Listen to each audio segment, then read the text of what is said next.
Welcome to the Fatherhood Challenge, a movement to awaken and inspire fathers everywhere to take great pride in their role and to challenge society to understand how important fathers are to the stability and culture of their family's environment. Now, here's your host, Jonathan Guerrero.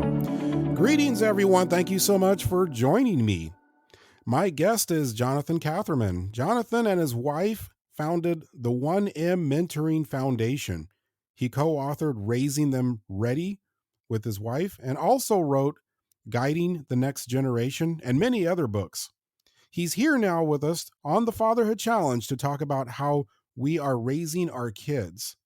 Jonathan, thank you so much for joining me and having this discussion. Hey, Jonathan, it's really great to be here. It's also really nice to be able to remember your name super easy because we share that. I love that. It's Jonathan talking to Jonathan. Exactly. I love it. It kind of gets interesting when we just have our side conversation before, as we were planning this episode, but it was fun all at the exact same time. And speaking of fun, we like to kind of keep to our tradition and always start off with a dad joke. So, Jonathan, what is your favorite dad joke? It was really hard to decide on which dad joke to tell because I've got so many. In fact, I've got a collection of dad jokes that are just about umbrellas, but I really don't tell them very often because they usually go over people's heads.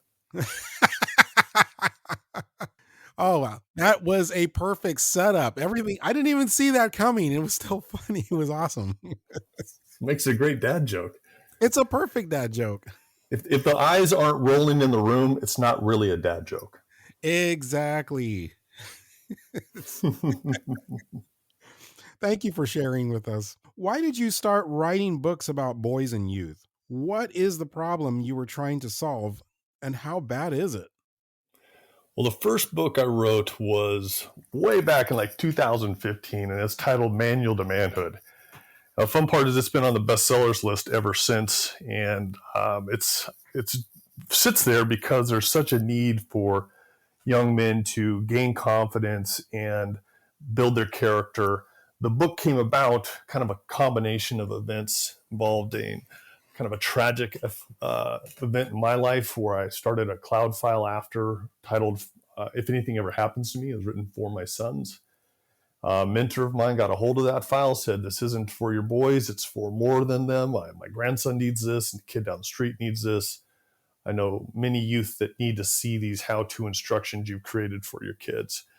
And right about the same time, I was shaking hands at a youth leadership conference and realized I don't think I've had a good handshake yet. So in the combination of events that occurred kind of in that season a bunch of years ago, I sat down and finished writing the Manual to Manhood. And from there, just kind of spiraled into a whole series of resources for boys and girls as they kind of come of age and are looking to build skills and character, build up their confidence and their capabilities. And it's now even spread into resources for parents. That is quite an effort, and I can see there is a lot of demand there for it. I mean, you don't have to look very far to tell that this is badly needed. I think that in our culture today, we're quick to point fingers at the problem and make these broad assessments that the blame lies here or the blame lies there.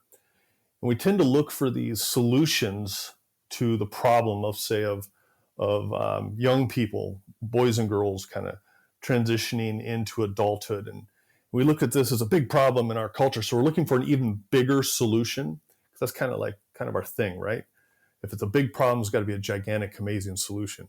Yeah. I'm kind of a different thinker like that. I'm thinking along the lines of, well, for some of the biggest problems are some of the simplest solutions. And when we look at the need for boys and girls to mature, for them to practice, for them to get their own space and place about them where they become confident, capable young men and women, it's not done in a single stroke. It's not a one solution fits all. It's a whole lot of little things that build up to that. So when we write, and I say we because I use my wife, she's a co-author of a couple of books, and so are my sons. When we write, we're looking for what are the little things that make the big difference. And if we can practice in a way that we get better, anybody who says practice makes perfect is just delusional because it doesn't, but it does make us better. So if we can give people tools to practice using, they will get better at discovering and becoming all they were created to be at about every stage, but tend to focus right now on that kind of coming of age for young people. Your books imply that there's a generational brokenness in not only men, but the definition of manliness. It's as if men not only don't know who they are individually, but they are lost to what it really means to be a man. Am I understanding this correctly? Well, I think that we get all of these messages about what masculinity looks like. And if you're on, any of your listeners that are on social media, they're probably flooded with messages about, you know, okay, guys, time to man up and lift heavy things over your head and eat raw meat, and it's almost this deluge of mixed messages about being hyper masculine. And then the other end of it would be, there's no real definition. It's all vague and gray and just kind of whatever you decide.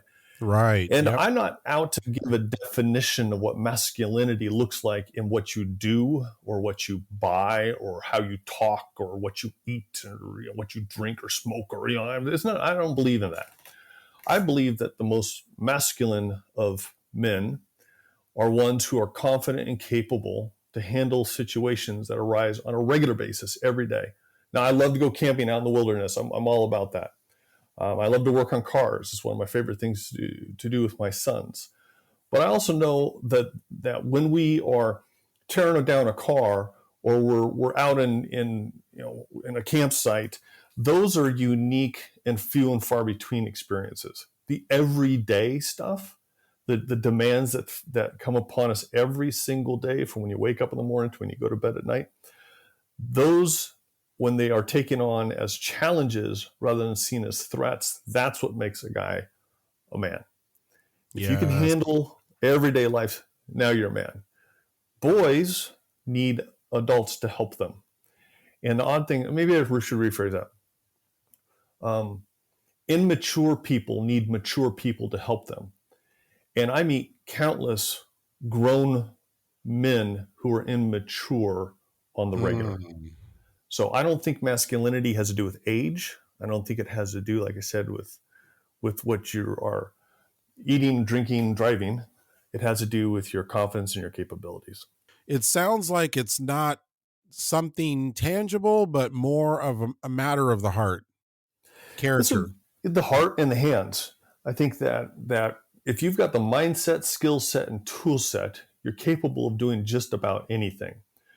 So that makes you willing and able. Willing is a mindset, able is skill set, tool set.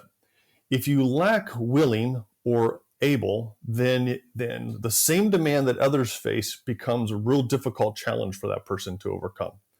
So by definition, we can just open how many different books today or get online and search. There's 1,000 definitions of what masculine or man looks like. I'm boiling it down to real simple. Do you have the mindset, skill set, and tool set to take on the demands of life? And if you do that, then you can take on those demands as challenges, and we thrive in challenges. If you don't have the mindset, skill set, and tool set, the same demand presents itself as a threat, and we are out to just simply survive threats. Challenge. I've heard you use that word several times in what you just said. It's also a key word in the title of this program, the Fatherhood Challenge. We have to be challenged as men. It's at the heart of who we are and what we need. But you're going another layer deeper, and you are talking about the attitude behind how we approach challenges, how we deal with them. Does that sound correct? Yeah, and technically, so as a sociologist, I think I define challenge different than we use it in just our normal everyday language. And often when I hear people say, you got to take on that challenge, they're really using the phrase, they really should use the phrase demand. You want to take on that demand of life. And Mm. demands are just things that require specific effort in you in any given day. So example would be loading a dishwasher is a demand, right? Changing a flat tire is a demand. The everyday things of getting up, taking a shower, brushing your teeth, shaving, that's a demand. As fathers, we are facing demands every single day, all day long. Now, the question is, are we able and willing to take on those demands? When we're willing and able to take on a demand, that whatever's presented itself, we interpret that as a challenge, and our brains thrive in a challenge space. We're focused, we're confident, we're proactive, we have the intent to win. It doesn't mean that others have to lose, it just means we can do this. Whereas if a demand presents itself, but we're not ready, we're either unwilling or unable, that same demand presents itself as a threat. We try to avoid, we're very doubtful, we get reactive, we're trying not to lose. In those situations, our performance goes down, it decreases, and we're in like that that survive, that fight or flight type of response. So when I hear the word challenge, I'm thinking, this is a good thing. Whereas most of folks use the word challenge and they're saying, man, really hope you make it through this challenge. No, if I'm feeling challenged, I know I'm making it. This is where I want to be. I want to be in the challenge space. So the fatherhood challenge is a place that men should desire to be. This is a great place to be because we're focused, we're confident, we're proactive, we're purposeful, and our performance goes up and we thrive. We grow, we prosper, we succeed. Going in a different direction with our discussion, are dads getting better or worse about teaching kids basic mechanical and other life skills? Why do kids need this experience from their dad? Right? That's a tough one because how many guys can still wrench on their own car these days? Because it's just so technical. I don't blame guys for not being able to do much. In fact, I just bought a brand new car, and it turns out even putting air in the tires, I can put air in the tires, but then I have to go in through this whole system in the computer to check the air pressure to make sure it's proper and the car's working correctly. I'm like, good glory, Then I've got parked right next to it an old, very analog four-wheeler that it's my old Rover versus my new Jeep, and I get in my old Rover and I can wrench on that thing all day long, and know every nut and bolt. Are dads doing this today? Should they be doing this? Where you can. This is the hard part because I hear a lot of men feel guilty about not being able to teach their kids how to do like carpentry or auto mechanics because they never grew up learning how to do it, and or things have just gotten very complicated today. So dads, hey, don't sweat that. Go back to what you do know how to do and that you can teach your kids. And again, this goes back to we shouldn't be looking for these giant solutions. Start with the little things. Those who can be good stewards, fathers who can be good stewards with the little things in life, can help their kids be stewards of the much more significant aspects of life.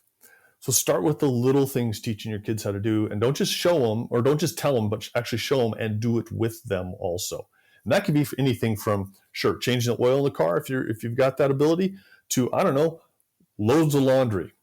Dads, laundry should be done by everybody. I know many guys don't want to hear that, but that's the simple truth. And cooking and the aspects of everyday life, treating people politely. Show your kids how to drive politely. There's a novel idea for us these days. It was the last time we were out in traffic and we're yelling at every other person on the road. Our kids are watching our model. Teach our kids how to be good, kind, confident, capable as they grow up. Dads, that's your job. Yeah, if there's a dad out there listening that is saying, well, I didn't have that background, I'm not good at teaching my son these skills, and so the temptation is, well, I'm just not going to teach him anything. This is where I absolutely love what you said, because you went between the lines. The point isn't what I was teaching him. The point was that I was teaching him. Mm-hmm. Doesn't matter what it is. If I couldn't do a single thing with the vehicle, but I'm a master chef and I'm teaching my son all of the skills, all of the tricks, everything that he needs to know to be a really well-rounded chef. And he's learning those skills, he's practicing them, and I'm right there beside him, coaching him through it. And it could be anything else. So this is why I really love what you just said. It takes the pressure off the specifics of what it has to be that you're teaching them, and more the emphasis on the fact that you're involving them in whatever it is that you're doing. I love that. It's the quality time. Absolutely. And think of it, dads, in 3 stages.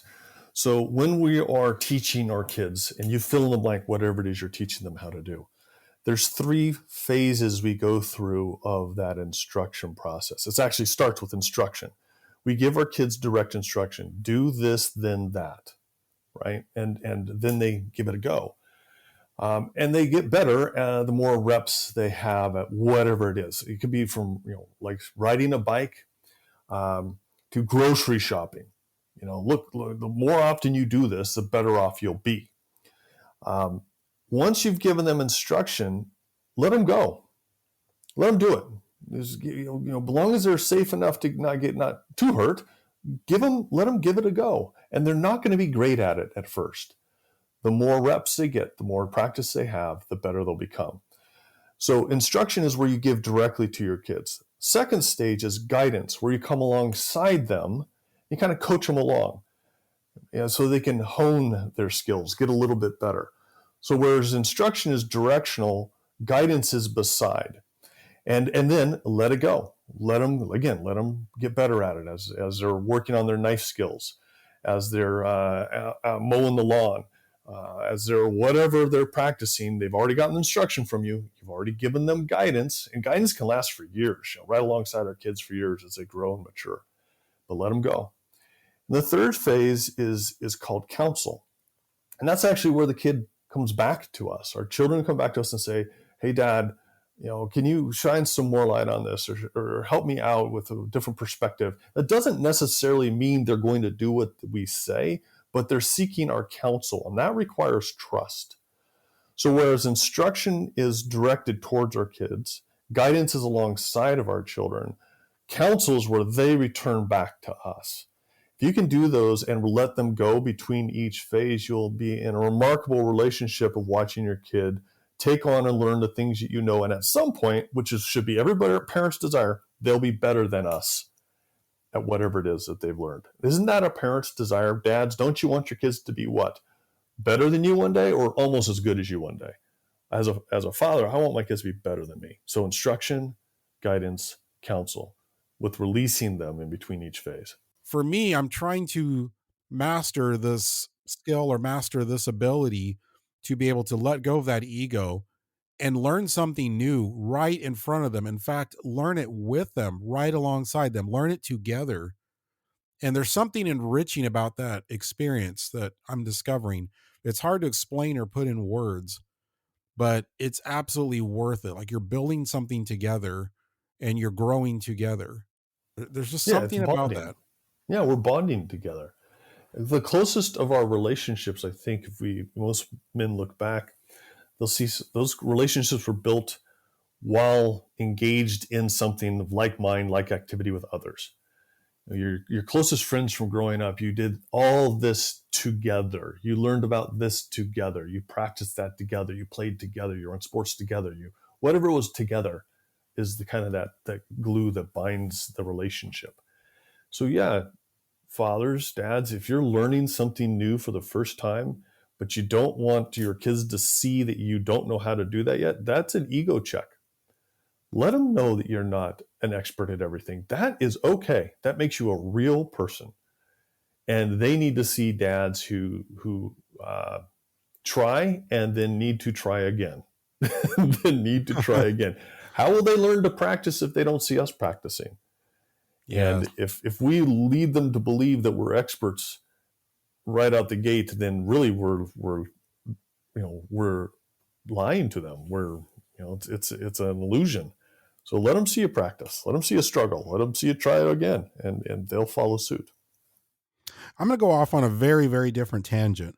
And this is going to be a very blunt question, but are schools and classmates parenting our kids? Oh, maybe a little bit, but wait, this is the hard part for a lot of folks, because this is like trigger talk right here.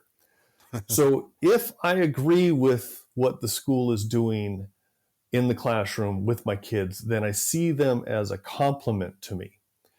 If I disagree with the school or the classroom is doing with my child, then I see them as a competitor to me.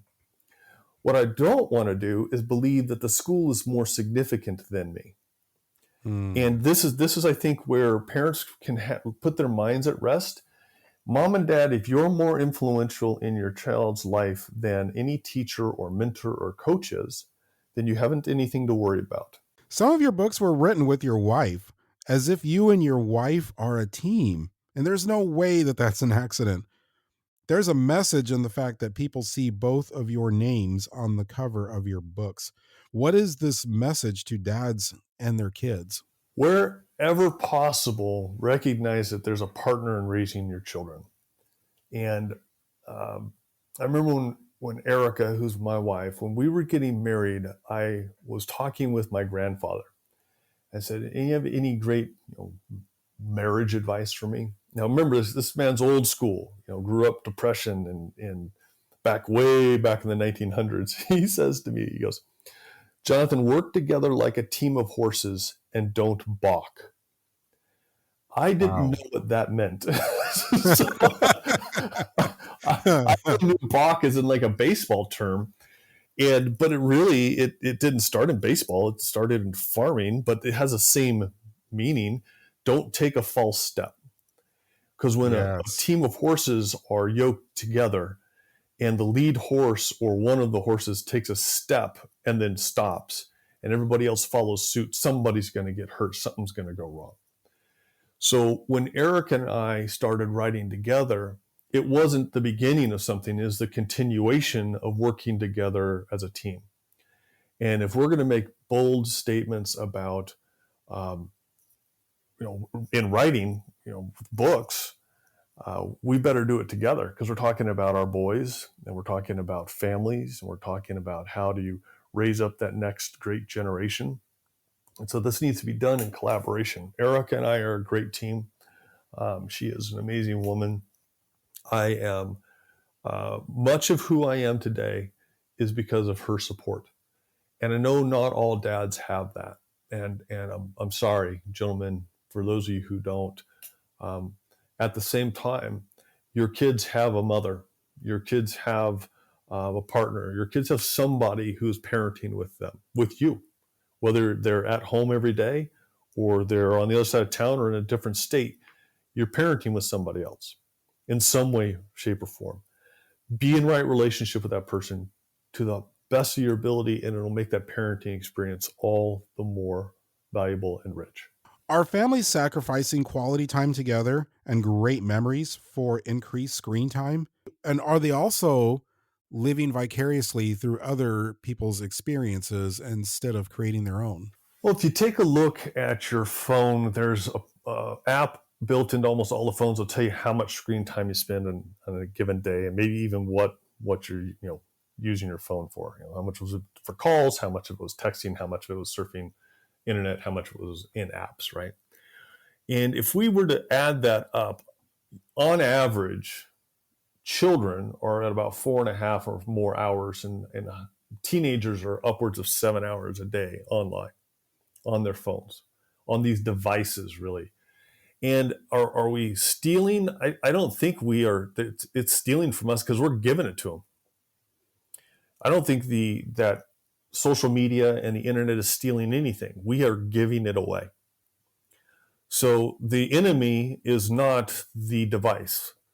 The enemy is not social media. The enemy is not the internet. The struggle here is when we, as families, don't engage in ways that are interesting, that are experiential, that are, like you said, making memories. Jonathan, our time is wrapping up, sadly. But before we go, what is your ultimate challenge to dads as we close? All right, my ultimate challenge for dads is help your kids discover and become all they were created to be. Don't try to make them mini-me versions of ourselves. They are growing up in an era that is drastically different than our own.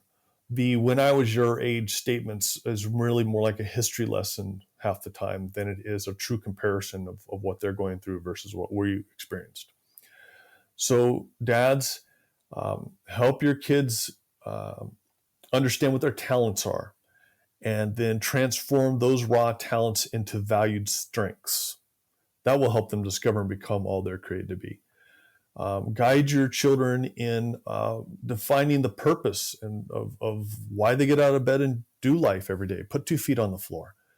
That will help them discover and become all they're created to be. And certainly help them bridge that gap between the generations. I'm always impressed when you meet young people who can talk to anybody, be it their peers, of the same age, or an adult or a grandparent, they're just comfortable in any of those spaces. Doesn't mean they have to know everything and be like, but they can at least interact. That will help your kids discover and become all they're created to be as well. So as the greatest challenge to dads is recognize that these kids are remarkable. They're absolutely amazing, one-of-one creations, and it's our responsibility, our opportunity, our stewardship to help them just be the very best versions of themselves. There's your challenge, dads. Absolutely love it. How can our audience find out more about the 1M Mentoring Foundation that you co-founded with your wife, and also how can they get access to some of the other books that you've written? Sure.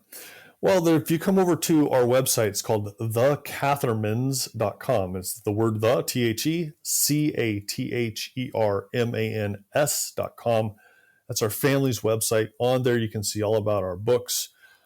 We have Manual to Manhood, Girl's Guide to Conquering Life, the Manual to Middle School, Girl's Guide to Conquering Middle School, Guiding the Next Great Generation, Becoming the Next Great Generation, and our latest release, Raising Them Ready. Those books are all available on our website. What they're going to do is they're going to probably kick you out over to Amazon or Barnes & Noble or wherever you like to buy books, because the books are sold literally around the world. Or you can learn about our foundation, the 1M Mentoring Foundation, where we provide mentoring resources to groups that are working with young people.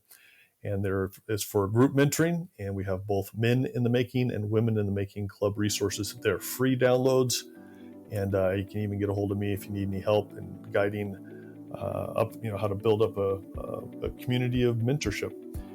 So that's about the best way. Otherwise, give me a call. Come keynote at your event coming up. I'm going to make it easier for you as well. So if you go to thefatherhoodchallenge.com, that's thefatherhoodchallenge.com, and you go to this episode description, right below the description, I'm going to list all of the links that Jonathan just mentioned. So that way you can go right to it. That'll be an easy place. You can find everything in one spot. So, Jonathan, thank you so much for being on the program. It's been an absolute honor to have you here. Jonathan, it's been a joy today. Appreciate it. Hope you and your listeners both enjoy the day, and go be great dads.